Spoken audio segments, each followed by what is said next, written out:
চট্টগ্রামে ইসকনের হামলায় অ্যাডভোকেট সাইফুল ইসলাম আলিফ নিহত।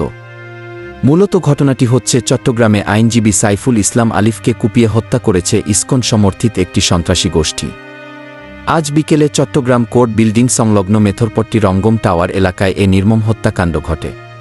এটি একটি ভয়াবহ হত্যাকাণ্ড, যার মাধ্যমে আইনজীবী সম্প্রদায় ও সাধারণ মানুষের মধ্যে তীব্র ক্ষোভ তৈরি হয়েছে। এ ঘটনার পেছনে ইসকনের পক্ষ থেকে চিন্ময় দাসকে জামিন নামঞ্জুরের ঘটনায় প্রতিশোধ নেয়ার অভিযোগ উঠেছে। মুসলিম সংখ্যাগরিষ্ঠ দেশে এমন একটি সন্ত্রাসী হামলা সমাজে এক অনিশ্চয়তার পরিবেশ তৈরি করেছে এবং এর মাধ্যমে সাম্প্রদায়িক অস্থিরতা বাড়ানোর আশঙ্কা প্রকাশ করছে বিশেষজ্ঞরা। এদিকে চট্টগ্রামের কোর্ট বিল্ডিং মসজিদে ইসকন লীগের সন্ত্রাসীদের হামলা চালানোর ঘটনাও প্রকাশ পেয়েছে, যা পরিস্থিতিকে আরও জটিল করেছে। স্থানীয় পুলিশ পরিস্থিতি নিয়ন্ত্রণে আনার চেষ্টা করছে, তবে ঘটনার প্রতিবাদে আইনজীবী সমিতির সদস্যরা রাস্তায় নেমে এসেছে।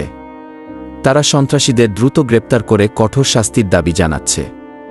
সামাজিক যোগাযোগ মাধ্যমে এ ঘটনাকে কেন্দ্র করে ব্যাপক ক্ষোভ দেখা দিয়েছে এবং দেশের শান্তিপূর্ণ পরিবেশ রক্ষা করতে সকলের একযোগ প্রচেষ্টার প্রয়োজনীয়তা উঠে এসেছে।